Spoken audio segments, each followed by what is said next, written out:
El ADN del chocolate. ¿Por qué tu cerebro siempre quiere más? ¿Qué tienen en común un trozo de chocolate, un primer beso y una victoria inesperada?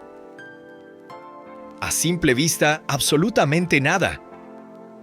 Pero dentro de tu cerebro ocurre algo sorprendentemente parecido. Hay muy pocos alimentos capaces de activar tantos sentidos al mismo tiempo como el chocolate. No solo despierta el gusto, también activa recuerdos, emociones y hace que, para millones de personas, un solo pedazo nunca parezca suficiente. Pero aquí aparece la gran pregunta: ¿qué tiene realmente el chocolate para provocar una reacción que casi ningún otro alimento consigue? Hoy vamos a descubrirlo, desde el árbol donde todo comienza, hasta el momento exacto en que una simple semilla se convierte en una barra de chocolate. Y cuando termine este video, probablemente nunca volverás a mirar el chocolate de la misma manera. Este es el ADN del chocolate.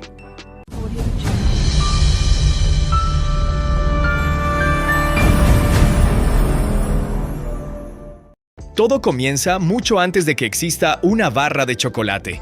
En las regiones tropicales de América, África y Asia crece un árbol muy especial: el cacao. Pero hay algo curioso: no puede crecer en cualquier lugar. Necesita calor, humedad y lluvias casi perfectas durante todo el año. Lo más sorprendente es que el chocolate no nace como una barra marrón. Nace dentro de un fruto grande y colorido que puede ser amarillo, naranja, rojo o incluso morado. Cuando se abre ese fruto, aparecen decenas de semillas cubiertas por una pulpa blanca y dulce. Y aquí llega la primera sorpresa. Si probaras una de esas semillas en este momento, jamás pensarías que algún día se convertirá en chocolate. Y ahora viene una de las partes más sorprendentes de toda esta historia. Después de sacar las semillas del fruto, nadie empieza a fabricar chocolate. Al contrario, las dejan varios días amontonadas para que fermenten. Sí, como si las estuvieran dejando echarse a perder. Pero eso es exactamente lo que necesitan. Durante esos días empiezan a cambiar por dentro. Poco a poco desaparece el sabor tan amargo y comienzan a formarse los aromas que más adelante reconoceremos como chocolate. Cuando termina la fermentación, las semillas se ponen al sol para secarse durante varios días. Si conservan demasiada humedad, pueden dañarse. Y si se secan demasiado rápido, también pierden calidad. Solo entonces están listas para viajar a las fábricas. Pero aquí está lo increíble. A pesar de todo este proceso, el cacao todavía no huele a chocolate. Entonces, ¿en qué momento aparece ese aroma que todos conocemos? Cuando las semillas llegan a la fábrica, lo primero que hacen es limpiarlas. Se eliminan pequeñas piedras, ramas y cualquier impureza que haya sobrevivido al viaje. Después llega el momento más importante de todo el proceso: el tostado. Aquí es donde ocurre la verdadera magia. El calor despierta los aromas que llevaban escondidos dentro de la semilla desde la fermentación. Es el momento en que el cacao empieza a oler, por fin, a chocolate. Pero este paso no admite errores. Si se tuesta poco, el sabor queda plano. Si se tuesta demasiado, el cacao se quema. Por eso cada fabricante tiene su propia forma de hacerlo. A veces, unos pocos minutos de diferencia cambian completamente el sabor del chocolate. Cuando termina el tostado, las semillas todavía tienen una cáscara muy dura. Y ahora hay que romperla para llegar a lo más valioso: el corazón del cacao. Después del tostado, las semillas pasan por una máquina que rompe su cáscara. Lo que queda en el interior son pequeños trozos llamados nibs de cacao. Aunque casi nadie conoce ese nombre, aquí está el verdadero corazón del chocolate. Estos pequeños trozos se muelen una y otra vez hasta que ocurre algo sorprendente.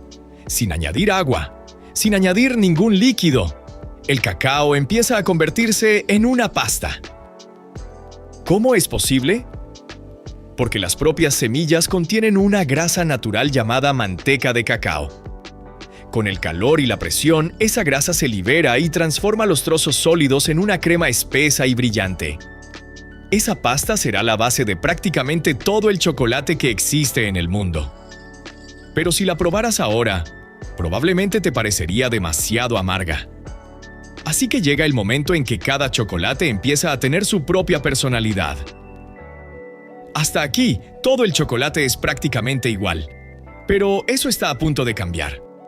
A esta pasta se le empiezan a añadir otros ingredientes.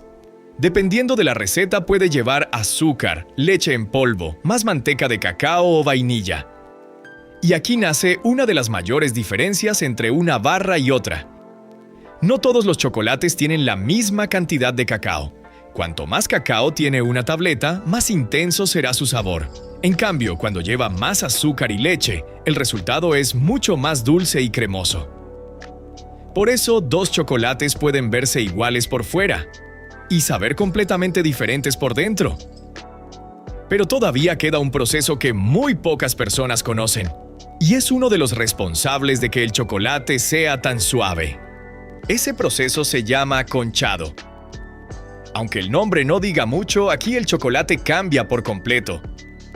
La mezcla se mueve sin parar durante horas, en algunas fábricas, durante más de un día entero. ¿Para qué tanto tiempo? Porque poco a poco el chocolate pierde los sabores más fuertes y su textura se vuelve mucho más fina y cremosa. Por eso muchos chocolates premium se sienten mucho más suaves en la boca. Pero todavía queda un último desafío. Si en este momento dejaran enfriar el chocolate, no tendría ese brillo perfecto, ni ese pequeño crack cuando partes una tableta. Para conseguirlo hace falta un último paso: el templado. El chocolate se calienta, se enfría y vuelve a calentarse con muchísimo cuidado.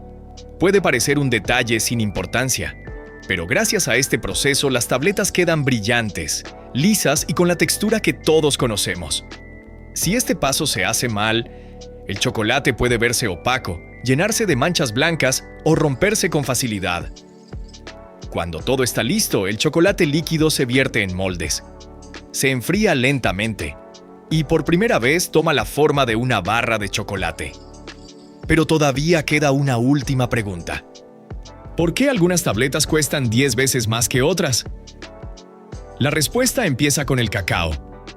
Algunas marcas utilizan granos comunes producidos en grandes cantidades. Otras buscan variedades mucho más escasas y con sabores únicos.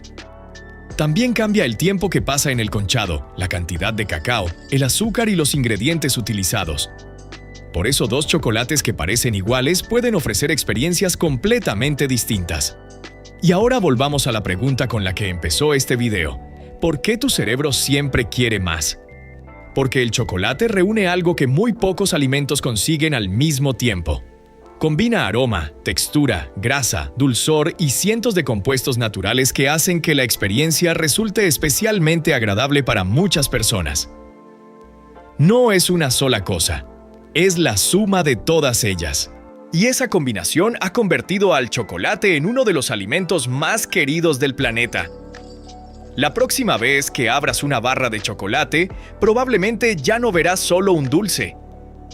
Verás un árbol que solo crece en una pequeña parte del mundo, días de fermentación, horas de tostado, un proceso de precisión increíble y siglos de historia concentrados en un solo bocado. Ahora ya sabes cuál es el verdadero ADN del chocolate. Si te gustó descubrir la historia que hay detrás de algo tan cotidiano, suscríbete. En el próximo episodio volveremos a desmontar otro producto, desde su origen hasta el último detalle. Porque entender cómo se crea algo hace imposible volver a verlo de la misma manera.